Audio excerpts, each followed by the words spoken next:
Bon, je vous ai expliqué euh, la formule de karyotype. Vous devez savoir maintenant, dans les 46 chromosomes d'un être humain, bien sûr, on a trouvé il y a 23 paires de chromosomes, c'est réparti en 23 paires de chromosomes. Ça veut dire que dans le karyotype, chaque paire doit avoir deux chromosomes comme on voit ici. Voilà, deux chromosomes en temps normal. Vous voyez, chaque paire doit avoir deux chromosomes. C'est-à-dire que l'un est d'origine paternelle, l'autre est d'origine maternelle. N'oubliez pas que non, chacun de nous a 46 chromosomes, dont 23 d'origine paternelle de son père et 23 d'origine maternelle de sa mère. Donc, il y a deux types de chromosomes. Les chromosomes non sexuels et les chromosomes sexuels.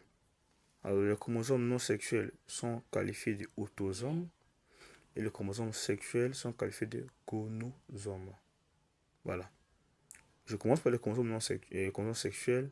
Alors, on a XX chez la femme et on a XY chez l'homme. Donc, si vous voyez dans un karyotype à la fin, donc la dernière paire, parce que on les trouve toujours à la dernière paire, on met XX, donc c'est une femme, on met XY, donc c'est un homme.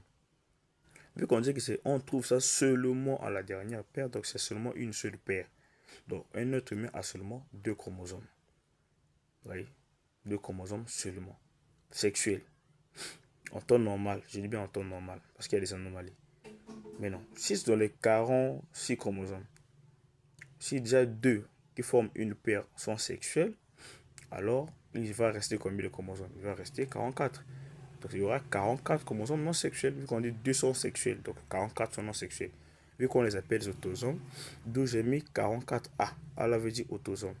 D'où ça me donne la formule chromosomique. Attention, c'est un peu la garniture chromosomique, mais plus détaillée. Or, la garniture chromosomique, quand on donnait, on ne détaillait pas les chromosomes là, quels sont les sexuels, les non sexuels. Or, dans la formule, on détaille. Donc, ça c'est une femme, donc 44 autosomes plus XX. Et l'homme, 44 autosomes plus XY. Donc, au fur et à mesure, on explique.